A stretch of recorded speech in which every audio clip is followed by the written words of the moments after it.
अस्सलामुअलैकुम नाज़रीन, दिन भर की अहम खबरों के साथ मैं हूं आपके साथ। आज 7 बजे में आसमा इकबाल। नाज़रीन, केपी में हमने देखा कि इमरान खान के हुक्म पर आने वाली तब्दीली जो है उसने मुकम्मल तौर पर आने से पहले ही एक बहुत बड़ा तनाज़ा खड़ा कर दिया है। इस तब्दीली ने सबसे पहले इस्टेब्लिशमेंट को हदफ बनाकर अपने अज़ाइम का इजहार किया है। नौमंतखब वज़ीर आला सुहेल आफरीदी की मैं बात कर रही हूँ, जिन्होंने अपनी पहली तकरीर में अफगान पॉलिसी पर तनकीद की और नजरसानी का मुतालिबा कर दिया। अब एक पेज पर मौजूद इस्टेब्लिशमेंट और वफाकी हुकूमत को उन्होंने बराह रास्त चैलेंज कर दिया है। और अब पार्टी के सेक्रेटरी जनरल सलमान अकरम राजा, जिनकी तरफ से तवक्को की जा रही थी कि शायद वो इस बयान के बारे में कहीं ना कहीं वो एक वजाहत दे रहे होंगे, लेकिन वो वजाहत देने की बजाय हमें इस जो पैगाम था, जो तकरीर का हिस्सा था, इसकी तायीद करते हुए दिखाई दी है, जिसके बाद अभी वाज़ेह हो गया है कि पीटीआई ने ग्राउंड तब्दील कर लिया है। लेकिन क्या ग्राउंड की तब्दीली से इमरान खान की रिहाई के लिए दबाव बढ़ेगा, और क्या ये जारहाना पॉलिसी केपी में अमन व अमान की सूरत हाल को भी असरअंदाज कर सकती है? ये हम जानेंगे हमारे पैनल से। पैनल में कौन मौजूद है मैं आपको बता देती हूँ। मुझे ज्वाइन किया है आजम मलिक साहब ने, हमारे साथ हैं मोहम्मद नौशाद अली साहब, हमारे साथ दे रहे होंगे कराची से हमारे ब्यूरो चीफ इम्तियाज फारान साहब, और जुल्फकार राहत साहब भी आज के प्रोग्राम में हमारे साथ मौजूद हैं। गुफ्तगू का आगाज करते हैं।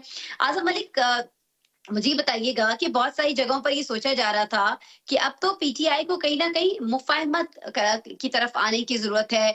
कुछ दफा ऐसा भी हुआ कि हम तक ये चीजें पहुंची कि कहीं ना कहीं मामलात जो है वो तय हो रहे हैं आपस में, लेकिन फिर हम देख रहे हैं कि सुहेल आफरीदी साहब आते हैं, पहली तकरीर करते हैं और इस तरह की बात कर देते हैं। बहुत शुक्रिया आसमा। देखें, पाकिस्तान और अफगानिस्तान की हालिया जो सरहदी झड़पें थी, इसके बाद खित्ते के अंदर एक नई कशीदगी जो है वो बढ़ी है। और खित्ता आपको पता है, पहले मार्का हक के बाद भी पाकिस्तान जिस तरह से आलमी सतह पर पाकिस्तान की जो डिप्लोमेटिकली पाकिस्तान ने विन किया, खैर जाहिर है इस किस्म के वाकयात के बाद जो कशीदगी है वो बढ़ती है। देखिए, आपका जो सवाल है कि सुहेल अफरीदी साहब की हालिया गुफ्तगू देखें, सियासी मुबसरीन के मुताबिक, मैं तो तिफले मकतब हूँ अभी, आप जैसे सीनियर लोग सारे इसके ऊपर जवाब देंगे, लेकिन उनकी गुज़श्ता रोज की जो तकरीर है वो कोई किसी जीरो और पढ़े लिखे शख्स की नहीं है। देखें, वो कहता है कि अगर वो सुहेल अफरीदी साहब कहते हैं कि अगर वो हुब्बे इमरान में मर भी जाएं तो इसे शहादत कहेंगे। देखें, आलमी सतह पर जो इस वक्त तशवीश की सूरत हाल है, अब भारत तनाज़े में खुलकर पाकिस्तान पर तनकीद कर रहा है, अफगानिस्तान में अपने असर रसूख को बढ़ाने के लिए तालिबान हुकूमत के साथ राब्ते और मनसूबे बढ़ा रहा है, और पाकिस्तान पर बार बार ये इल्ज़ाम लगाता है कि एक्स ग्रोह की पुष्ट बनाई है। देखिए, ऐसे में पीटीआई हुकूमत की अफगान पॉलिसी पर जो तनकीद है, और सुहेल अफरीदी साहब ने जिस तरह से कल पार्लियामेंट के अंदर गुफ्तगू की, मुझे लगता है कि तहरीक इंसाफ तालिबान के लिए अभी भी एक नरम रवैया रखती है, जिसकी एक बड़ी वजह केपी में पख्तून आबादी का जज्बाती व नस्ली ताल्लुक है जो अफगानिस्तान के साथ मिलता है। बाज़ मुबसरीन के मुताबिक आसमा ये ऐसा है, पीटीआई की तालिबान से हमदर्दी नजरियाती कम और सियासी वोट बैंक की हिकमत अमली ज्यादा दिखाई देती है। मुझे लगता है आसमा, ये तर्ज अमल जो है कौमी सलामती के बयानिए से मुतसादिम दिखाई देता है। DGISPR साहब ने भी 2 रोज कबल अपनी प्रेस कॉन्फ्रेंस में इसी तरफ इशारा किया था कि बहुत हो चुका, अब हमें एक लाइन ड्रॉ करनी है, या तो हम लाइन के इस तरफ हैं या लाइन के उस तरफ। अगर आपने मुल्क को चलाना है तो फिर अब आपको इन सारी चीजों से बाहर निकलना पड़ेगा। आप जो पार्लियामेंट के अंदर आपकी जो स्पीच है वो ये दिखाती है, वो ये नहीं दिखाती कि आप नरम जो सुलह हो, और आप ऐसी शख्सियत हैं जो तमाम इदारों को साथ लेके चलेंगे। आपकी पार्लियामेंट की स्पीच ये बताती है कि आप अग्रेशन लेके आए हैं और आपने लड़ना है, और आप चाहेंगे कि ये सूबा जो है इसको सिर्फ सियासी नजरियाती वजह से आगे लेके जाया जाए, ना कि यहाँ पर कुछ डेवलपमेंट के काम किए जाएं। तो मजमूई तौर पर आसमा अगर देखा जाए तो अभी आपने देखा होगा, छोटी सी बात है आखिर में मैं करूंगा, कि अफगान तालिबान की तरफ से जब ये सारा हुआ तो 200 के करीब जो दहशतगर्द हमने मारे, आपने देखा है कि उन्होंने, अफगानियों ने उनके जनाजों को कौमी परचम में लपेट कर अपने मुल्क में लेके गए। और ये इस बात की इल्लत है कि हम अभी भी अस्करी ग्रोहों से नजरियाती ताल्लुक रखते हैं और हम पाकिस्तान को डिस्टेबलाइज करेंगे। और ऐसे में सुहेल अफरीदी साहब का ये कहना कि वो अफगान जो तालिबान है उनके हवाले से पॉलिसी को नजरसानी करें, मेरा ख्याल है कि ये पाकिस्तान तहरीक इंसाफ की एक ऐसी पॉलिसी है जो उन्हें मरकज से और एस्टेब्लिशमेंट से एक दफा फिर दूर ले जाएगी। ठीक हो गया। जुल्फकार राहत साहब, सर, एक तो जिस तरह से आजम मलिक साहब ने फरमाया, मैं इम्तियाज फरान साहब, मैं ये सवाल आपसे करना चाह रही हूँ जिस तरह से आज़म मलिक साहब फरमा रहे हैं कि उन्होंने जो उनके लोग मारे गए हैं, जिस तरह से उन्होंने जारहियत मुसल्लत करने की कोशिश की और फिर हमने जवाब दिया, उसमें उनके जो लोग मारे गए, उन्होंने उनको अपने परचम में लपेटा। हमारे जो है वो 23 जवान जो हैं वो इसमें शहीद हुए हैं। क्या ये सही मुनासिब वक़्त था? अगर अफ़गान पॉलिसी में कोई तब्दीली चाहिए भी थी, तो अपनी पहली ही तकरीर में उसका ज़िक्र करना, और अगर उनकी पहली तकरीर में इसका ज़िक्र आना ज़रूरी था, तो फिर हालात को देखते हुए ये तकरीर तब्दील नहीं की जा सकती थी। जिस तरह से हमारी झड़प हुई, जिस तरह से हमारे जवान शहीद हुए, इससे तो सर कोई अच्छा मैसेज नहीं जाएगा इम्तियाज़ फरहान साहब। जी, बिस्मिल्लाहिर्रहमानिर्रहीम। देखिए, मेरा तो उसमें कंडीशन ये कि हमें तमाम की लिस्ट में चाहिए। उसकी वजह ये कि नेगेटिविटी तो इनकी आप देखें जो मुल्क से बाहर हमारे बहुत जो चंद एक ब्लॉगर बैठे हैं वो इतना गुफ्तगू करते हैं कि जैसे अडियाला जेल के मेन गेट के ऊपर वो खड़े हुए हैं और सुपरिटेंडेंट जेलर जो है उनमें सारी की सारी नेगोशिएशन जो सारी चीजें उनके साथ कर रहे हैं। एक तो वो ये बात करते हैं। दूसरी, जहां पे नेशनल की बात आती है, नेशनल इंटरेस्ट की बात आती है, वहां इस तरह ये हाथ ऊपर करके खड़े होते हैं कि आप ऐसा लगता है कि ये पाकिस्तानी नहीं है। फिर जब इनसे बात करो तो ये तो यानी इसका मतलब है कि अगर आपके साथ कोई प्रॉब्लम है तो आप स्टेट के तमाम चीजों को आप बुरा भला कहने लगेंगे। तो आपके दौर में क्या रहा है? आपके दौर में क्या हमारे किसने सहाफियों को नहीं किया था? हमारी खवातीन सहाफियों के साथ बदतमीजियां नहीं की गई थी? क्या हमें मना नहीं किया जाता था कि ये कवर करो, ये ना कवर करो, ये सारी चीजें करो? तो ये आसमा हमें बिल्कुल तेज करना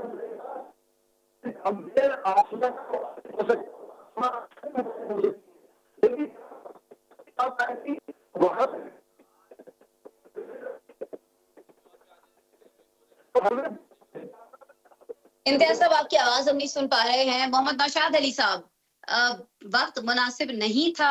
चले, जो उन्होंने अफगान पॉलिसी के हवाले से बात की, उस पर भी जरूर अपनी राय दीजिएगा कि क्या ये मुतालिबा करना भी मुनासिब है? देखिए, बिस्मिल्लाहिर्रहमानिर्रहीम। असल मामला ये है कि आपने अभी अच्छे पैगाम की बात की। अच्छा पैगाम तो वो देना नहीं चाहते। अगर वो अच्छा पैगाम देना चाहते तो यकीनन इस किस्म की जो कोई तकरीर ना की जाती। आप ये देखिए कि वो कहते हैं कि एक शख्स रियासत है। हालांकि रियासत कभी भी एक शख्स नहीं हुआ करता। रियासत के 4 सतून होते हैं और उन सतूनों पर ही ये इमारत खड़ी होती है।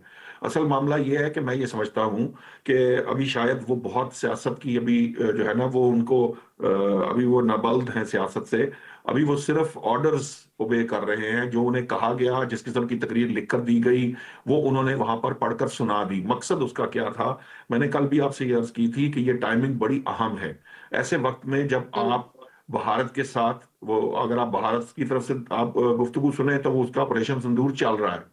आप अफगानिस्तान के मामलात को देखें तो एक लंबा बॉर्डर, तवील सैकड़ों मील का बॉर्डर है जो उसने गर्म कर दिया है सिर्फ इस वजह से कि वो ये चाहते हैं कि पाकिस्तान की तवज्जो जो है वो मुख्तलिफ चीजों से हटाई जा सके। ये जो 3 दिन पहले जो पाकिस्तान को जवाबी कार्रवाई करनी पड़ी, उस दौरान भी उन्होंने वहां से जो दहशतगर्दों की बेसिकली तश्कीलें ही निकालने की कोशिश की थी।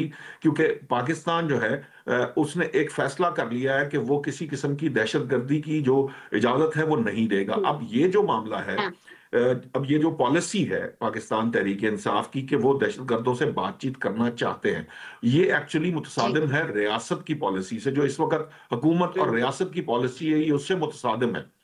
अच्छा, अब जब ये वाला मामला कहते हैं कि ये जो अभी जहां पे आजम मलिक साहब ने अपनी बात का इख्तिताम किया था, वो ये था कि उन्होंने अपने आप को स्टैब्लिशमेंट से दूर कर लिया है। मामला ये है कि वो स्टैब्लिशमेंट से दूर नहीं करना चाह रहे, वो स्टैब्लिशमेंट को प्रेशराइज करना चाह रहे हैं। एक सूबे की जो हुकूमत के जरिए ब्लैकमेल करना चाह रहे हैं।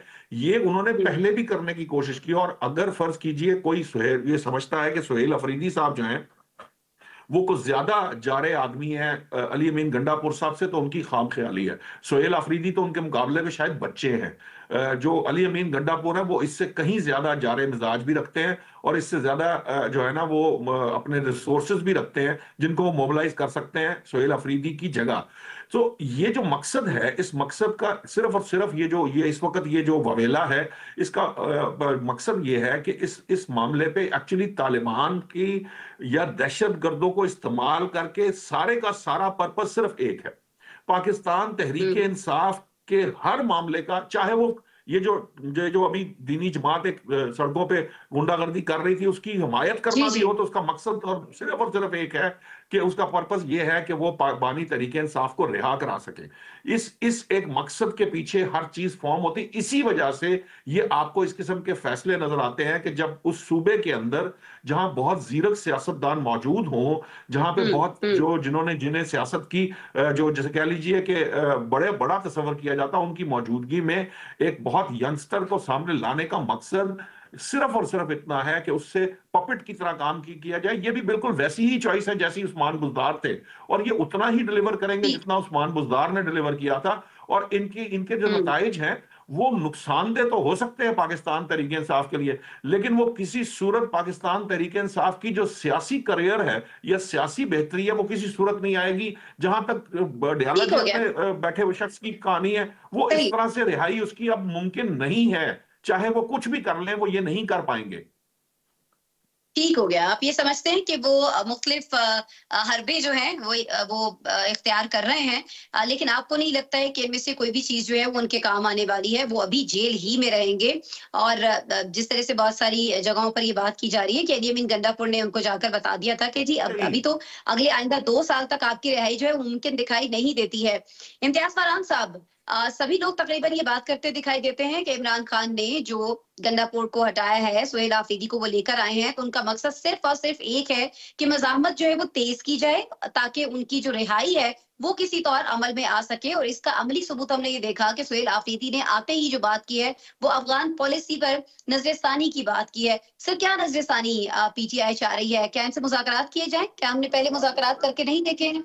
क्या हमने पूरी दुनिया के सामने सबूत नहीं हम लोग ले गए हैं? हम तो थक गए दुनिया को बता बता कर। तो अब सुहेल आफरीदी साहब, ये पीटीआई क्या चाह रही है? क्या तब्दीली होनी चाहिए इस अफगान पॉलिसी के अंदर? सर देखिए आसमा, मैं तो इस बात का कायल हूँ कि हमें तमाम मीडिया को इस मौजू के ऊपर, इनके मौजू पे किसी किस्म की गुफ्तगू करनी नहीं चाहिए, क्योंकि मुजाहमत का लफ्ज मज़बत लफ्ज है। मुजाहमत जो होता है वो मुस्बत अंदाज में किया जाता है। बगावत जो है और फिर टकराना जो है, लोगों को उकसाना जो है, वो ये किया जा रहा है। और ये माजी में भी मुख्तलिफ जमातें करती रही है, कर रही है। लेकिन ये बदकिस्मती से पाकिस्तान का एक साबिक प्राइम मिनिस्टर है जो पाकिस्तान को हुक्मरानी कर चुका है, उसकी जमात कर रही है। और जो किसी जमाने में इस्टेब्लिशमेंट की गोद में बैठी होती थी, उसके कंधे पे चढ़ चढ़ के लोगों को मलाइन कर रही होती थी, मीडिया को मलाइन कर रही होती थी, आज वही इस्टेब्लिशमेंट के वो लगे हुए। एक बात मैं आपको बता दूं, ये जो वहां पर अब जो सिलसिला शुरू हुआ है, ये जो जत्थेबाजी हो रही है ना, अब जो मुख्तलिफ जुलूस मुजाहरे जो अभी आप और हम डिस्कस कर रहे हैं, इसका मतलब दहशत गर्दों की और असलहे की ट्रांजैक्शन है। ये बिल्कुल हमारी एजेंसीज को बिल्कुल पता है, डॉक्यूमेंट है, मॉनिटरिंग हो रही है कि ये जो जुलूस निकालना, एहतजाज करना इधर से उधर, तो ये दहशत गर्दों की ट्रांजैक्शन जो मोस्ट वांटेड है हमारे इदारों को, हमारी एजेंसीज को, उनको सेफली साइड पहुंचाना। ये जो 26 नवंबर को पिछले साल अली अमीन गंडापुर की उसमें हुआ था, उसके विजुअल मौजूद है, उनकी तमाम चीजें मौजूद है, उनको भगा दिया है। असले की ट्रांजैक्शन हुई थी खैबर पख्तूनख्वा से इस्लामाबाद, इस्लामाबाद से आगे नारकोटिक्स की, ड्रग्स की बहुत सारी बड़े खेतों पर। तो जब इस तरह की एक्टिविटी होती है तो ये सारी चीजें की जाती है। लेकिन देखिए, मैं और आप, पाकिस्तान हमारी रेड लाइन है। हम इदारों की भी बात नहीं कर रहे, हम किसी की भी बात नहीं करते, हम कहते हैं पाकिस्तान हमारी रेड लाइन है।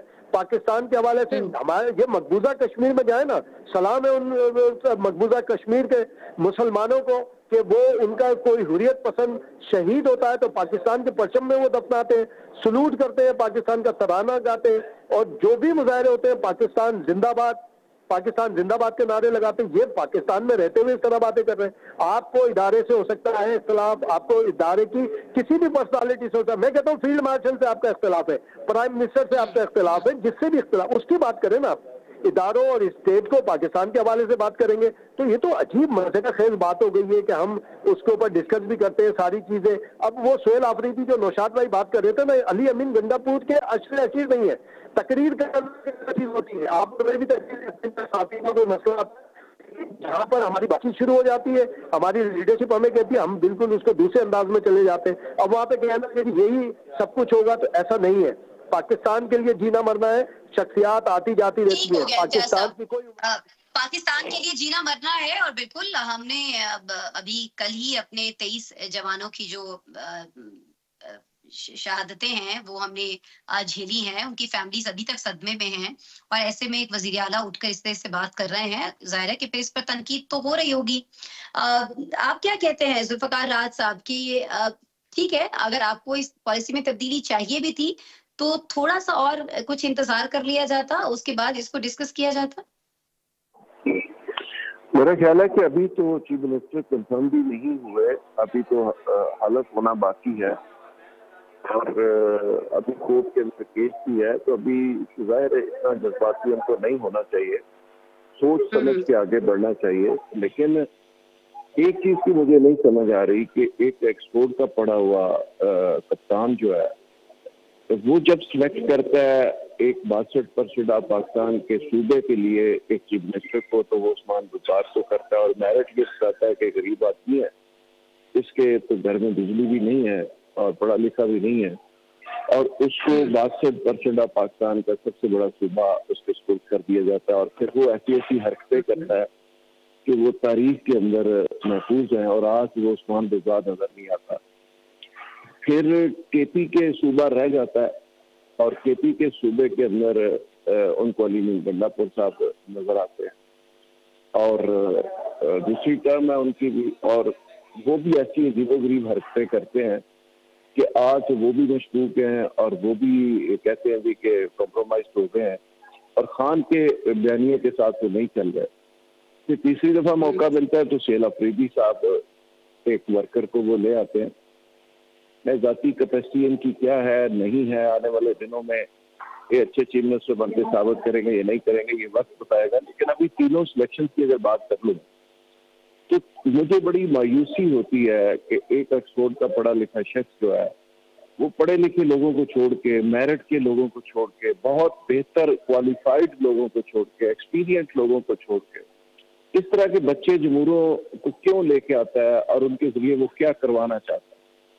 तो ये बेसिकली इससे आपको खान साहब की जो पर्सनैलिटी है वो जज करने का मौका मिलता है कि वो बेसिकली अंदर से उनके फियर क्या है, खौफ क्या है कि वो किसी कॉम्पिटेंट आदमी को आगे लाना नहीं चाहते। और अगर ऐसे लोग आते हैं तो फिर बदकिस्मती देखें पाकिस्तान की पॉलिटिकल पार्टी की कि कोई शख्स इस पे बात नहीं करता, कोई क़यादत के मेरिट पे बात नहीं करता, सब लकीर के फकीर हैं, लाइनों में लग के कहते हैं कि जी हम ऐसे ताबेदारी करने के लिए पैदा हुए हैं। जैसे वो साहब कह रहे हैं कि बस मैं तो इश्क़ इमरान में मर जाऊंगा और मेरा तो सारा कुछ वही है, मुल्क पीछे है, रियासत पीछे है, इमरान खान ही रियासत है, इमरान खान ही सब कुछ है। और सोशल मीडिया जो पीटीआई का वो पाकिस्तान की स्टैब्लिशमेंट है।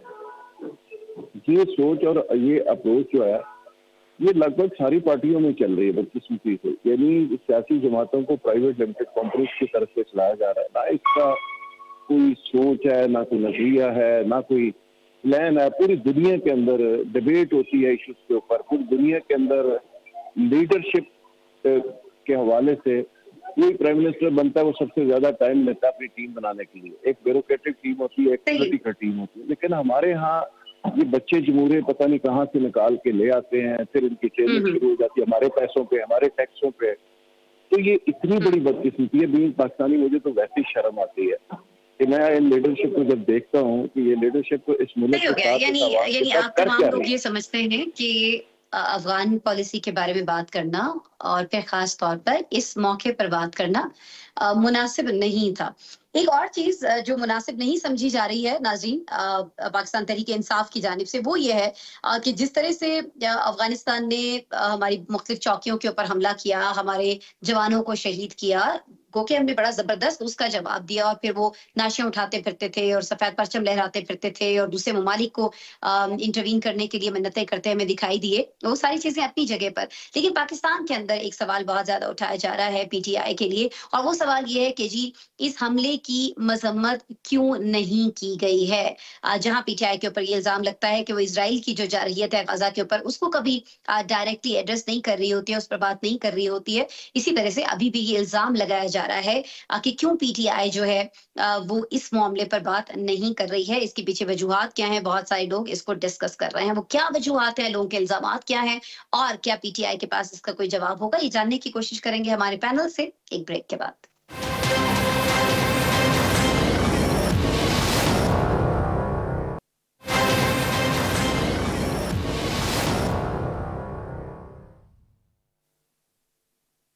वेलकम बैक जी। बात हम कर रहे हैं तहरीके इंसाफ के हवाले से, जहां तहरीके इंसाफ में बहुत सारे मामलात में बहुत सारा ट्रबल में भी कभी कभी दिखाई देती है। बहुत सारी ट्रबल जो है ऐसा लगता है कि उसकी अपनी क्रिएट की हुई है। अभी हम देख रहे हैं अफगान पॉलिसी जिसमें एक तसलसल होना चाहिए है, एक जिसे कहा जाए यकजहती होनी चाहिए, तमाम पार्टियों को उस पर मुत्तफिक होना चाहिए। जाहिर है कि फिर उसमें हम कामयाब हो पाएंगे, लेकिन बार बार जब इसमें तब्दीली की बात की जाती है तो एक तो ये कि वो तब्दीली क्या है, पीटीआई ये तब्दीली क्यों चाहती है। दूसरी बात ये हो रही है कि क्यों ये जो अटैक अफगानिस्तान की तरफ से कोशिश की गई पाकिस्तान के ऊपर करने की और हमारी चौकियों को जिस तरह से तबाह किया गया, हमारे जवानों को जिस तरह से शहीद किया गया, उस पर मजम्मत करती पीटीआई क्यों दिखाई नहीं देती है। इसका जवाब अपने पैनल से ले लेते हैं। आजम साहब, आप क्या सोचते हैं, क्यों गाजा के हवाले से भी हमेशा ये इल्जाम आता रहा है कि इजराइल पर कभी तनकीद नहीं की है पीटीआई ने। इमरान खान अपनी ट्वीट्स जो है वो जारी करते हैं जेल के अंदर से, बड़ी लंबी लंबी ट्वीट्स होती हैं, लेकिन उसमें किसी एक ट्वीट के अंदर भी वो जिक्र नहीं करते हैं फलस्तीनियों का जिनको शहीद किया जा रहा है, इजराइल की मजम्मत नहीं करते हैं। और अब यही सारी चीजें हम देख रहे हैं कि अफगानिस्तान ने जो भी रिसेंटली अटैक किया उसका बोकियम में भरपूर जवाब दिया, लेकिन इमरान खान साहब की जानिब से, उनकी पार्टी की जानिब से, किसी एक पार्टी रहनुमा की जानिब से इसकी मजम्मत की जानी चाहिए थी, वो नहीं की जा रही है। इसके पीछे वजूहात क्या हो सकते हैं? देखिए आसमा, मैं आपको एक चीज बताऊं कि जो हालिया इन्होंने तरह से एक सिलसिला शुरू किया और शेल अफरीदी साहब को खैबर पख्तूनख्वा का जो वज़ीर आला जो है वो बना दिया। अभी तो खैर एक आपके सामने ही है, एक वो रिफ्ट चल रही है। ताहम मुझे लगता है कि इसके अंदर कई गहरे तज़ादात छुपे हैं। ये कुछ इसी तरह से है जैसे निशात साहब ने बताया कि पंजाब में उस्मान बुज़दार साहब को वज़ीर आला बनाया था, एक गैर मुतनाज़ा, गैर मौसर शख्सियत, एक ऐसी शख्सियत जो पार्टी के अंदर धड़ों को वक्ती तौर पर तो शायद खुश कर दे, मगर गवर्नेंस और क्यादत के बहरान को मजीद गहरा कर देगी। चूंकि केपी जो है, आपने देखा होगा पहले यहाँ पर वज़ीर आला महमूद बना दिया, प्रियस खटक साहब चले कुछ थे, उन्होंने धड़ों को साथ मिलाया और चीज़ा। देखें शेल अफरीदी की जो सियासी शनाख्त है वो निस्बतन बहुत कमजोर है। ये कल के बच्चे हैं, उनको गवर्नेंस का कोई तजर्बा नहीं है। एडमिनिस्ट्रेटर होना एक अलहदा बात है और एक उहदे पे होना एक अलहदा बात है। देखिए एडमिनिस्ट्रेशन को चलाना, आपने एक पूरा सूबा रन करना है। लेकिन पाकिस्तान तहरीक इंसाफ का प्रॉब्लम ये है कि खान साहब जो हैं उनका प्रॉब्लम ये है कि वो चाहते हैं कि मुझे जल्द से जल्द बाहर लाया जाए। आपको याद होगा 2013 के इलेक्शंस के बाद जब 2014 को उन्होंने धरना निकाला था तो उस वक्त क्या था, आपने कहा जी सिविल नाफरमानी की तहरीक शुरू कर दें, आपने कहा जी बिल चला दें, आपने कहा जी बाहर से रेमिटेंस ना भेजें। तो बानी चेयरमैन की जो सियासत है वो अपने इक्तदार के लिए किसी हद तक भी जा सकती है। आपने देखा नहीं, साइफर लहरा दिया उन्होंने, पाकिस्तान की सिक्योरिटी को स्टेक पे लगा दिया उन्होंने। देखिए पार्टी अभी तक क्यादत के जो केपी के अंदर जो है वो एक बहरान का शिकार है, या वहां पर कोई क्यादत नहीं है। पार्टी के अंदरूनी इख्तलाफात जो हैं, रहनुमाओं को उन्होंने बामी एतमाद और बानी चेयरमैन की गैर मौजूदगी ने ऐसे मोड़ पर ला खड़ा किया है आसमा, जहां हर फैसला वक्ती समझौता लगता है। आपने आज तो शेल अफरीदी को नामजद कर दिया, आपने आज उन्हें वज़ीर आला बना दिया, लेकिन क्या सूबे के अंदर जो दहशतगर्दी है, गवर्नेंस के मसाइल हैं, जैसे मैंने पहले कहा, एक कमजोर वज़ीर आला का आ जाना और असेंबली के तौर पर ये तो मैं यहाँ पर कह देता हूँ, अभी बैठे बैठे मैं कहूँगा जी पाकिस्तान जो है ना वो कल अमेरिका से भी आगे निकल जाएगा, चीन से भी आगे निकल जाएगा। तो क्या पाकिस्तान अमेरिका से, चीन से आगे निकल सकता है? भाई ऐसा नहीं है, आपको रियलिस्टिक होना पड़ता है। आपने पार्लियामेंट के अंदर कहा जी जोशे मोहब्बत में और जोशे शहादत में मैंने शहीद हो जाना है और मैंने ये कर देना है। मुख्तर आसमा, पाकिस्तान तहरीक इंसाफ हर उस अपॉर्चुनिटी को अवेल करती है जो उसे इक्तदार में ले जाए। इसके लिए ये वही, मेरा ख्याल है कि ये वही सांप है जो अपने अंडे खुद ही पी जाता है। इनको इस चीज से कोई गर्ज नहीं है कि उनके आगे रियासत है, एक शख्स है, पूरा मुल्क है, वो किसी भी सूरत किसी भी चीज को दांव पे लगा सकते हैं। सही है। इम्तियाज फरहान साहब, ये जो पॉलिसी अभी अपनाई है इमरान खान साहब ने, इससे पहले भी जाहिर है उस्मान बुज़दार की दफा भी हमने देखा, बहुत सारी और मिसालें भी हमारे सामने हैं। आपको लगता है कि अब की दफे उन्होंने ये जो कदम उठाया है इसका उन्हें कोई फायदा होने वाला है? रिहाई मुमकिन हो पाएगी जिसके लिए वो लेकर आए सुहेल आफरीदी साहब को? देखिए, राही ब्लैकमेलिंग से अगर होती भी है तो किसी काम की नहीं होगी।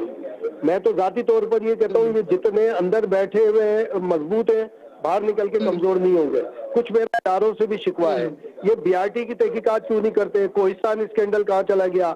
8 इनकी 10-11 साल की जो वो है एंटी करप्शन काम क्यों नहीं करता? ये हमारे इदारे खामोश क्यों, ब्लैकमेल क्यों हो रहे हैं? अलीमा खान साहिबा के हवाले से क्यों नहीं इंक्वायरी हो रही? ये सारी की सारी ये इदारों का भी कसूर है कि जो इन्होंने इतनी वो सारा प्रेशराइज करते हैं कि मेरा केस ना हो। उधर महमूद खान वाले कहते हैं मेरा केस ना हो। ये इस तरह के प्रेशर सामने लेकर आते हैं, हमारे इदारे खामोश हो जाते हैं, डर के दुबक के बैठ जाते हैं। नेब वहाँ पे गुज़िश्ता सबसे पहले आके पीटीआई की गवर्नमेंट ने नेब खत्म की थी खैबर पख्तूनख्वा में। हम पूछने को तैयार है, कोई हम बात करने को तैयार है, नेब क्यों खत्म की थी? अच्छा चलो एंटी करप्शन ला, एंटी करप्शन में क्या किया? कोहिस्तान स्कैंडल आया अभी रिसेंट पास्ट के अंदर, अरबों खरबों रुपए की बात हुई। रेड लाइन जो बीआरटी मंसूबा है वो है, और ये सोशल मीडिया के नाम पे हजारों लोग सरकारी खर्चे के ऊपर भर्ती किए गए जिनको 30-50 हजार रुपए दिए। ये हमारे इदारे तहकीकात क्यों नहीं करते? सब जिम्मेदारी इदारों की है, क्यों नहीं दूसरों को कि जी फला जी नवाज शरीफ के खिलाफ स्कैंडल भी, उसके खिलाफ तहकीकात बाद में उड़ा हो गए, फला हो गए, ये हो गए, तो यहाँ पर भी करें ना। इतने आपको परवेज खटक से लेके नीचे आ जाए, महमूद खान, परवेज खटक, ये नीचे अभी सारे के सारे अली अमीन गंडापुर का यूनिवर्सिटी का मसला नहीं आया था, और वो हॉस्पिटल का नहीं आया था कि जी इतनी बड़ी मशीनरी वहां से गायब हो गई थी, और मशीनरी कहाँ गायब हुई, किधर चली गई? तो ये खुद ब्लैकमेल हो रहे हैं हमारे इदारे में। इस्टेब्लिशमेंट से हट के जो हमारे इदारे हैं, एंटी करप्शन हो, दूसरे तहकीकाती इदारे हो, दूसरे साथ सब ब्लैकमेल हो रहे हैं। क्यों नहीं आगे बढ़ के बताते कि जनाब इन्होंने ये किया, इसने ये किया? इन्होंने सारे के सारे नारकोटिक्स के कितने मुकदमात हैं इन लोगों के खिलाफ, ब्लैकमेल हो रहे हैं। थोड़ा सा प्रेशर आता है, कहते नहीं यार अभी हाथ होला रखो, आगे करें दूसरों के खिलाफ। इनको पॉलिटिशियन को भी आजाद करना चाहिए। नवाज शरीफ को हम प्रेशर डालना चाहिए, हम सबको नवाज शरीफ को निकलना चाहिए बाहर, इनको बोलना चाहिए, उसको रोक रहे हैं। मैं आपको वसूख के साथ कहता हूँ 2 मरतबा नवाज शरीफ ने निकलने की कोशिश की, अवाम में हमारे लोगों ने रोका, हमारे इदारों ने रोका कि नहीं जी यूं हो जाएगा, क्लेश निकलने दे। बिलावल भुट्टो को कहे निकले, आसिफ जरदारी को बोले निकले, चाचू तो देखो शाहबाज शरीफ एक्टिव हुए हैं तो आप उनके ऊपर तनकीद कर सकते हैं शहबाज शरीफ पे, लेकिन एक्टिविटी है पूरी इंटरनेशनली। आप देखें कि हमारा शहबाज शरीफ इस वक्त कहां पर खड़ा हुआ है, दरमियान में खड़े होते हैं। अमेरिका का प्रेसिडेंट भले अपने मकसद के लिए वो कर रहा हो, लेकिन इस वक्त है ना एक्टिविटी शुरू की, तो नवाज शरीफ होगा। फजलुर रहमान साहब को क्यों रोका हुआ है जनाब? अभी मौलाना फजलुर रहमान साहब ने भी कहा कि ये इलीगल हुआ है, ये गलत हुआ है। मुस्लिम लीग नून और इनका जो मीटिंग हुई है आज कोर्ट में भी चली है, तो कोर्ट भी तो एक्शन लेना इसके ऊपर। क्या सारी जिम्मेदारी मेरी, आपकी है, मीडिया की है कि इसके ऊपर गुफ्तगू करे, और ये हुकूमत की है कि काम करे? हमारी अदालतें काम नहीं करेंगी अगर कोई इलीगल काम हो रहा है। ये असल में जिम्मेदारी है किसकी? चले अगर बहुत सारे लोग इस पर कुछ नहीं कर रहे हैं तो इस पर फिर बाकी जो सियासी जमातें हैं, जो मुखालिफिन हैं इमरान खान के, वो जो सियासी जमातें हमें शोर करती भी क्यों दिखाई नहीं देती? वो क्यों खामोश है?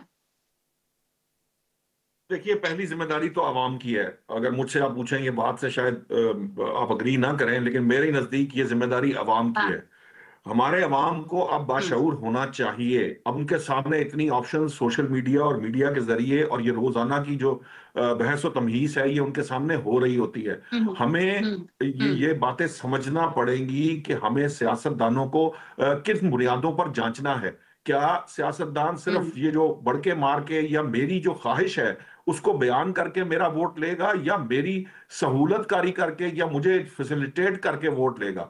कारकर्दगी वो वाहिद जरिया है जिसके जरिए सियासतदानों को वोट दिया जाना चाहिए। मुझे बहुत पसंद होगा कोई सियासतदान, लेकिन अगर वो फर्ज कीजिए वो डिलीवर करने वाला नहीं है, तो मुझे सिर्फ उसकी पसंदीदगी जो है वो अपनी दिल तक महदूद रखनी चाहिए, वोट की सूरत ट्रांसलेट नहीं करनी चाहिए।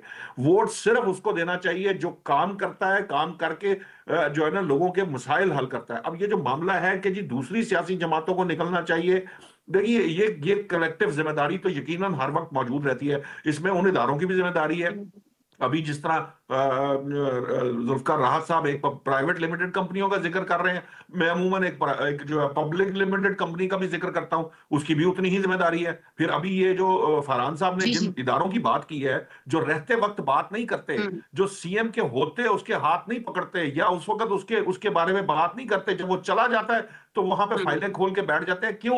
इसलिए कि शायद उनके अंदर ये हिम्मत नहीं है, उनके अफसरान इस काबिल नहीं है कि वो अपनी जो पेटियों की फिक्र करते हैं या अपने जो नौकरियों की फिक्र करते हैं। ये जो ब्यूरोक्रेसी है वो उस पे जवाल क्यों आया? इसलिए आया कि आज उसने सियासतदान के सामने जो है वो जी सर कहना शुरू कर दिया। तो वो जो इदारे, जिनका जो मकसद है, जिस मकसद के लिए वो इदारे बनाए गए थे, उन्हें इन सियासतदानों के इन पावर कॉरिडोर्स के सामने खड़ा होना होता है। इसी तरह से जो अवाम है उनको भी खड़ा होना होगा। सो ये कलेक्टिव मामला है जिसमें हर शख्स को अपना किरदार अदा करना। ये किसी एक जमात या किसी एक शख्स की जिम्मेदारी किसी सूरत नहीं बन सकती। हमें नजर आ रहा होता है कि ये बात गलत है, लेकिन इसलिए कि चूंकि मुझे आजम मलिक साहब बहुत पसंद है, जुल्फकार राहत साहब से शायद मेरी को बातचीत इतनी नहीं है, तो मैं जो आजम मलिक साहब की गलत बात भी है उसको ठीक करने की कोशिश करूं, या फरहान साहब की मोहब्बत में इतना आगे निकल जाऊं कि जुल्फकार राहत साहब जो बात दुरुस्त कह रहे हैं उसको भी गलत मैं कहना शुरू कर दूं। ये वो वतीरा है जो अवाम का है। अवाम ने निगेट करना है। अवाम ही वो ताकत है जिसने इन सब मामलात को ठीक करना है। जिस दिन अवाम ने अपने आप को दुरुस्त कर लिया, उस दिन ये वाकयातन ये बात चीजें जो है, ये मसाइल दुरुस्त होना शुरू हो जाएंगे। अदरवाइज ये मुमकिन नहीं है कि किसी एक सियासी जमात को या किसी एक इदारे को या किसी एक जिसे कह लीजिए कि जिम्मेदार बनाकर हम ये कहना शुरू कर दें ये उसकी जिम्मेदारी है या उसकी जिम्मेदारी है। हमारे अवाम को सबसे पहले जिम्मेदार होना होगा। जिस दिन हमारे अवाम जिम्मेदार होंगे, हमारे अवाम जिम्मेदारी का सबूत देंगे, ये इन सियासतदानों को जिम्मेदारी का सबूत देना पड़ेगा, वरना ये उनके उनके मयार पर पूरा ही नहीं उतरेंगे, और जो उनके मयार पर पूरा नहीं उतरेगा उसे वोट नहीं मिल सकेगा। इसलिए कारकर्दगी की बुनियाद पर जांचना चाहिए। जुबानी कलामी क्या हो सकता है, क्या कह सकता है या कोई क्या कहता है, इससे कोई फर्क नहीं पड़ता। जुल्फकार राहत साहब, अभी जैसे नौशाद साहब फरमा रहे हैं कि कारकर्दगी की बुनियाद पर आवाम ने वोट देना है, तो इसका जवाब बहुत सारी जगहों से ये भी आता है कि भाई हम वोट दें ना दें, जिनको लाना होता है वो तो आ जाते हैं, तो फिर क्या फर्क पड़ता है, कारकर्दगी किसी ने क्यों दिखानी है? देखिए, गवर्नर सिंह जब कहेंगे फंक्शन के अंदर किसी वोट आप जहां मर्जी डालें, निकलने तो जहां से हम चाहेंगे वहां से निकलेगा, तो अवाम का फिर इत्मीनान जो सिस्टम के ऊपर है वोट चाहता है। ये मैं क्रेडिट मानी पीटीआई को जरूर देता हूं कि उसने मिडिल क्लास जो घरों में बैठी हुई थी उसको घरों से निकाला, मेन स्ट्रीम सिस्टम के अंदर वो लेके आया। पीटीआई एक खिला था नून लीग और पीपल्स पार्टी की वजह से, पीटीआई ने उसको फिल किया और एक नया पॉलिटिकल कल्चर पैदा किया। लेकिन बदकिस्मती ये हुई कि वो पॉलिटिकल कल्चर जो नया था, जिसकी मिडिल क्लास उसका हिस्सा थी, और वो मिडिल क्लास जो इलेक्शन के दिन को एक तफरीह के तौर पे घरों में बैठ के कड़ाई खा के सो के गुजारती थी, वोट ही नहीं डालते थे लोग आइसोलेट हो गए थे सिस्टम से, नाराज थे कि यार ये सिस्टम हमारा है ही नहीं। लेकिन उसके बाद वो सारी कम्युनिटी को घरों से निकाल के वो लेके आए। लेकिन उसके बाद जो उनकी जाती परफॉर्मेंस रही या जो सिस्टम के बड़े थे, उन्होंने उन सबको एक मैसेज दिया कि भाई आपका इस सिस्टम से कोई ताल्लुक नहीं, आप घरों में वापस बैठे, थप्पड़ मार के वापस उनको भेज दिया। तो आज आम आदमी या रियासत के साथ जो खलीज है वो गहरी से गहरी होती जा रही है, और वो बुनियादी तौर पे रियासत के साथ जो आम शहरी का एक रिश्ता होता है, एक ताल्लुक होता है, एक एग्रीमेंट होता है, वो इतना वीक हो गया, इतना कमजोर हो गया कि आम शहरी रियासत को उस तरह से देख ही नहीं रहा, और रियासत उनको ऑन नहीं कर रही, नतीजतन शहरी रियासत को ऑन नहीं कर रहे। तो ये खलीज इतनी खौफनाक हद तक बढ़ती चली जा रही है। अब इसको ब्रिज करना होता है लीडरशिप में। अब पाकिस्तान के दो बड़े इश्यूज हैं आसमा, एक तो लीडरशिप क्राइसिस है, दूसरा डायरेक्ट हम लीडरलेस भी है और डायरेक्शनलेस भी है। तो यहाँ पे जो लीडर्स हैं, जिनको लीडर कहा जा रहा है, उनको सिर्फ अगले इलेक्शन के ऊपर नजर होती है। सबको पता है कि ये अभी जो केपी के अंदर लाइनों में लग के जिन लोगों ने वोट डाले हैं, इनको फोन कहाँ से आए थे, किसका मैच कहाँ फिक्स है, और ऐसे मौके का इंतखाब करके अफगानिस्तान के इशू के ऊपर सियासत कौन कर रहा है, तालिबान के इशू के ऊपर सियासत कौन कर रहा है, और ये किस किस मौके की हम किस किस तरह से तलाश में रहते हैं। यानी हमें एक पर्सनैलिटी ज्यादा अजीज है, मुल्क नहीं है, और आज हमें शख्सियत परस्ती से निकल के वतन परस्ती की तरफ आना पड़ेगा, और हमें सोचना पड़ेगा कि भाई रियासत जो होती है वो अहम होती है, किसी का आकड़, किसी का गुरूर, किसी का तकब्बर या किसी की जिद ज्यादा अहम नहीं होती। रियासत ज्यादा अहम ठीक है, होती है। और अब ये आज जिद भी है, आप और इसको मैं खत्म करना होगा।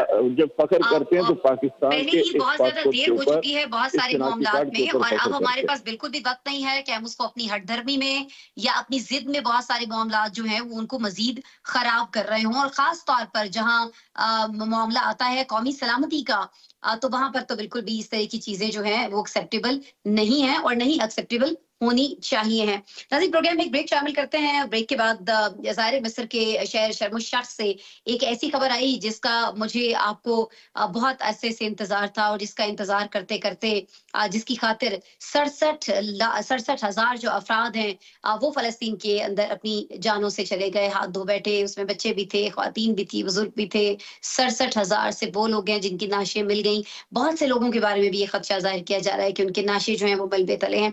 लेकिन इस मुआहदे में इतनी देर क्यों हुई?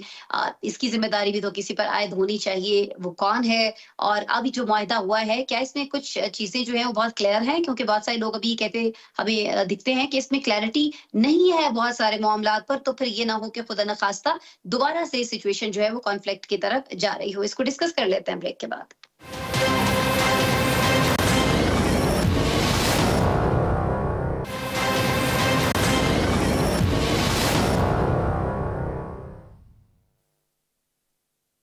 वेलकम बैक जी। बात हम कर रहे हैं शर्म अश-शेख से आने वाली अच्छी खबर की, उस खबर की जिसको अगर कहा जाए सही मायनों में तो वाकईतन कान तरस चुके थे। बहुत सारी एफर्ट्स बहुत सारे ममालिक की तरफ से इसमें डाली गई, और फिर हमने देखा कि जो अमन मुआहदा है ये हुआ है शर्म अश-शेख के अंदर फ़लस्तीन में क़याम अमन के लिए। लेकिन अभी भी इसमें बहुत सारे तहफ़्फ़ुज़ात जो है उसका इज़हार किया जा रहा है, क्योंकि इसमें बहुत सारी शिकें जो हैं, बहुत सारे मामलात जो है वो क्लियर नहीं किए गए हैं। इसी पर अपने पैनल की तरफ चलते हैं। नौशाद साहब, सबसे पहले तो चले जी, बड़ी अच्छी बात है, और जाहिर है कि हम सबके लिए बड़ी खुशी की बात है कि मुआहदा जो है ये बिल आखिर हो गया। लेकिन बात वही है, बहुत सारी चीजों में अभी क्लैरिटी मौजूद नहीं है इसमें। नौशाद साहब जी, यकीनन क्लैरिटी नहीं है, लेकिन जो सबसे अच्छी बात थी वो ये थी कि देखिए, इन तमाम जो ममालिक वहां इकट्ठे हुए बशमूल अमरीका, उनका पहला मकसद वहां नस्लकशी रोकना था। ये एक बड़ा मकसद था जिसको हल कर लेने के बाद आगे बढ़ा जा सकता है। यानी ये एक तरह का वो स्टेप था, सॉरी, जिसके जरिए आपको ये उम्मीद पैदा हुई कि आप मजीद जो है ना वो जीने तय कर सकते हैं इनके दरमियान। पहला मरहला मुकम्मल हुआ, जिसके बाद जो है ये ट्रंप ने और मिस्र ने, कतर ने और तुर्की ने इसके ऊपर साइन किए। अब मामला ये है कि इसके आगे की चीजें मराहिल तय होना बाकी हैं, जिन पे उम्मीद ये है कि हो जाएंगे, क्योंकि दोनों साइड से आप देखिए, हमास और इसराइल की साइड से जो बड़े मामला थे वो तय हो गए। अब सिर्फ मामला एक बड़ा ये है कि हमास की साइड से गैर मुसल्लह होना और इसराइल की साइड से उन हदों तक वापस जाना जिन हदों से वो आगे निकल कर आया, क्योंकि अभी दो लाइंस मजीद दो मराहिल के अंदर पीछे हटने के लिए बनाई गई हैं, जो वो तय करेगा।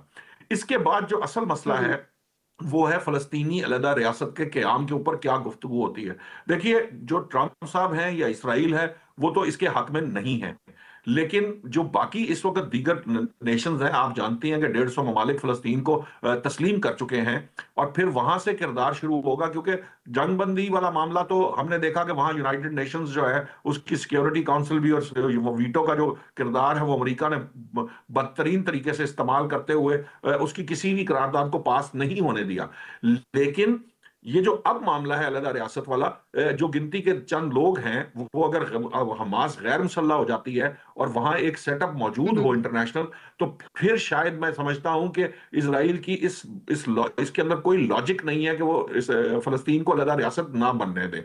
मामला यरूशलेम का है या अल-कुद्स शरीफ का है कि भाई वो दारुल हुकूमत होगा तो किसका होगा, क्योंकि जो इसराइल जिस पे कब्जा कर चुका, जो बना चुका, वो तो शायद उससे पीछे हटने को तैयार नहीं होगा।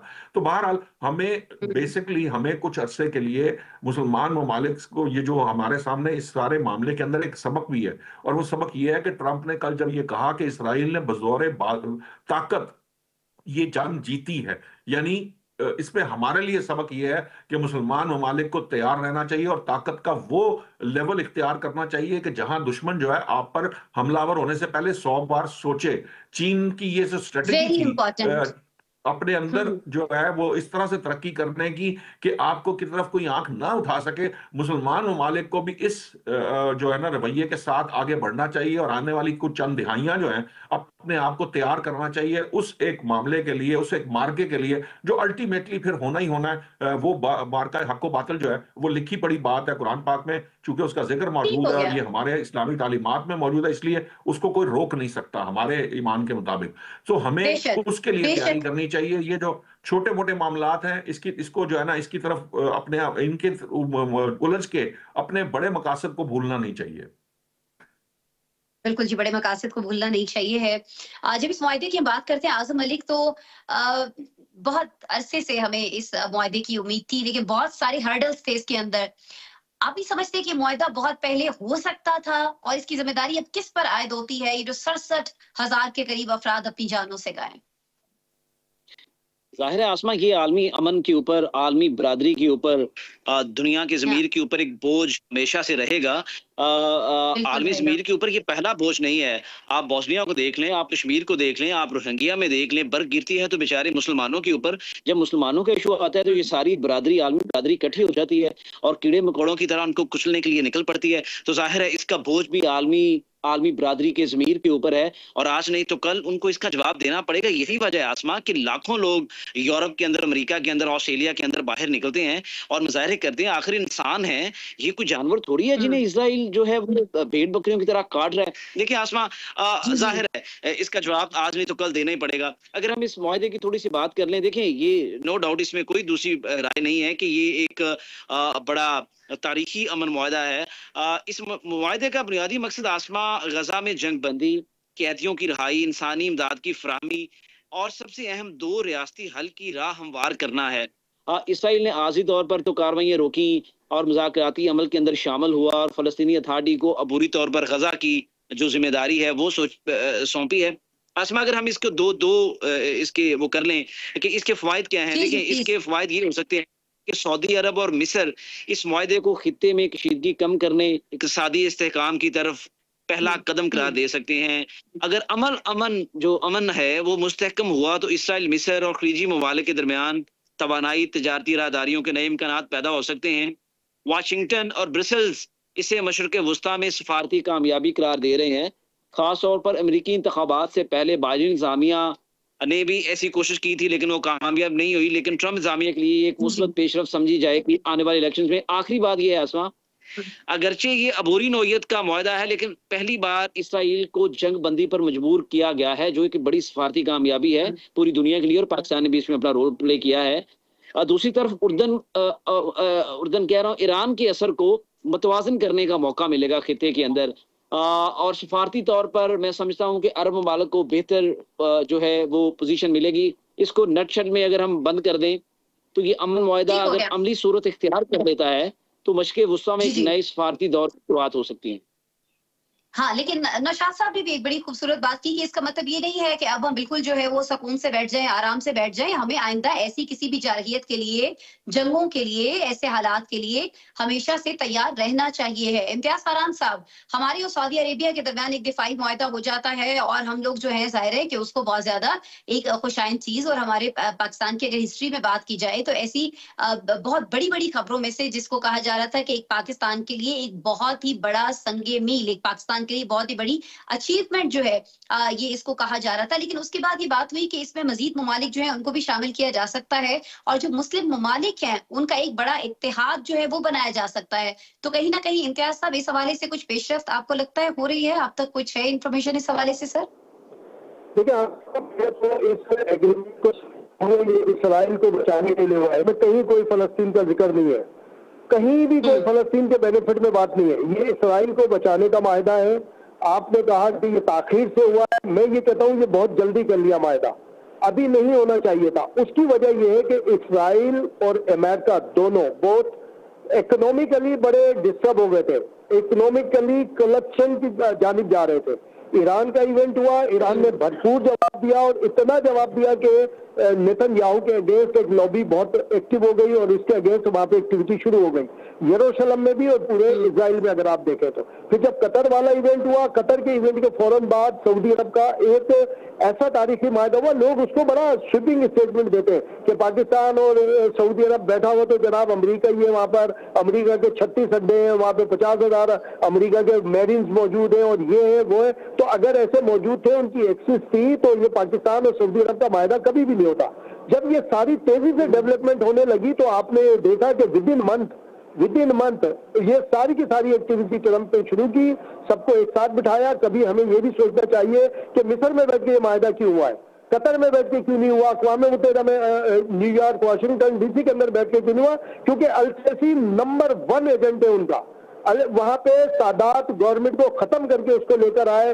सारी की सारी आप देखेंगे स्टेज के ऊपर उसका बॉडी स्ट्रक्चर देखें, उसकी जो बॉडी लैंग्वेज है वो सारा देखें, उसका वेलकम करने का अंदाज, और जो आप फैमिली फोटो देखें, फैमिली फोटो में जो 2 वहां पर गाइड खड़े हुए हैं और वो बता रहे हैं किसकी क्या पोजीशन है, ये हर फैमिली फोटो में होता है। लेकिन इस तरह नहीं होता कि किसको कहां भेजना है। मैं ये समझता हूं कि ये माहिदा कहीं फलस्तीन का जिक्र नहीं है, और हमास को बिल्कुल वही, हम यहाँ पे तहरीक इंसाफ के कल्ट की बात कर रहे हैं, वहां पे हमास ने ये किया। हमास के मुताल्लिक में कहीं फलस्तीन लिखा हुआ है, कहीं फलस्तीन की बात हो रही है, वो कह रहे हैं कि इसराइल जाए, इसराइल की फौजों को लाया कौन? हमास। वक्त हमारे पास कम है। जुल्फकार राहत साहब, एग्रीमेंट हो गया है, लेकिन उसके बावजूद बहुत सारे लोगों को बहुत सारे तहफ्फुज़ात हैं।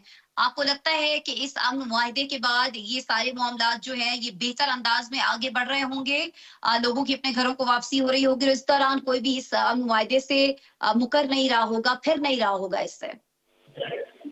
देखिए जी, बज़ाहिर जो मनाजर सामने आ रहे हैं कि जिसमें फलस्तीनी खुशियां मना रहे हैं, लोग रिहा हो रहे हैं, इसराइली भी रिहा हुए, फलस्तीनी भी रिहा हुए, बड़े जज्बाती मनाजर हैं। लेकिन बात फिर वही है कि हर है जुर्म ज़ईफ़ी की सजा मर्गे मफाजात। तो जब तक मुसलमान कोई थोड़ा सा अपना आप नहीं दिखाएंगे, इस्लामन इस्लामी मवालक बिलियंस डॉलर की वेल्थ, और ट्रंप साहब मजाक उड़ा रहे हैं कि इनके पास बड़ा पैसा है, बड़ा कैश है, और वो जब मर्जी आता है ट्रिलियन की दिहाड़ी लगा के अमेरिका में चला जाता है। तो जब तक आप लोग गैरत ईमानी को सामने रख के मुसलमानों की इज्जत और आबरू के लिए खुद खड़े नहीं होंगे तो कोई आपके लिए खड़ा नहीं होगा, ये खुद खड़ा होना पड़ता है। तो आज दुनिया के बड़े चौधरी ने सुलह करवाई है, तो इसी तरह ताकतवर लोग अपने डेरे के ऊपर बुलवा के सबको तो इसी तरह ऑर्डर देते हैं कि बस किसी ने जरूरत ही नहीं की कोई खिलाफ करे, कोई सवाल करे, कोई मुतालबा करे। और बहुत सारी चीजें ऐसी थी जो हमास को एक्सेप्टेबल नहीं थी, बहुत सारी चीजें ऐसी हैं जिस पे बात हो सकती है। फलस्तीनी रियासत तो कहीं गुम ही हो गई है सारी कहानी में। तो इसके बावजूद हमास को हमारे अपने इस्लामी मालिक के सरबराह ने जबरदस्त प्रेशर डाल के उनसे मुतालबा तस्लीम करवाया, और अब हम इस पे बदले में जा रहे हैं कि जी बल्ले बल्ले खुशी दौड़ गई, उधर ये हो गया वो हो गया। यानी ट्रंप ये कहता है कि मैंने $1 बिलियन दे के $1 बिलियन का असला दे के जो फोन करता था वो देता था, और मैं तबाह करवाता था फलस्तीन को, और आज उसको दोबारा आबाद कौन करेगा? वो कहते हैं कि मिडिल ईस्ट के लोग हैं, पैसे लगाएं और दोबारा घर बना ले। तो ये बस तमाशा ही है। ताकतवर जो होता है उसका यही स्टाइल होता है, जो कमजोर लोग होते हैं अल्लाह करे पूरी दुनिया का पुराना मुआहदा हुआ है तो यहाँ पर ये अमन जो है ये हमेशा हमेशा के लिए बरकरार रहे, क्योंकि बड़ी कुर्बानियां दी हैं फलस्तीनियों ने, और ऐसी ऐसी कुर्बानियां दी हैं कि न तो बयान की जा सकती हैं, देखी तो खैर जा ही नहीं रही थी हम लोगों से जिस तरह से वहां पर बच्चों की जाने गई हैं। लेकिन मेरे ख्याल में, और आप लोग भी इससे एग्री करेंगे, कि इसका तायुन जरूर होना चाहिए है कि इसका जिम्मेदार इजराइल के अलावा और कौन है, कौन लोग हैं जो इसको पहले रुकवा सकते थे, उन्होंने सारी चीज को पहले नहीं रुकवाया, और इतनी बड़ी तादाद में मासूम लोग जो हैं, मासूम इंसान जो हैं, उनकी जिंदगियां, उनकी जानें चली गई। इसी के साथ आज के प्रोग्राम का वक्त खत्म हुआ। आजम साहब, इम्तियाज फरहान साहब, नौशाद साहब, जुल्फकार राहत साहब, सर आप लोग हमारे साथ मौजूद थे। आपके वक्त के लिए बहुत शुक्रिया। नाज़रीन, आपने प्रोग्राम देखा, कल फिर आपसे मुलाकात हो रही होगी। अपना बहुत सारा ख्याल रखिएगा। अल्लाह ने के बाद।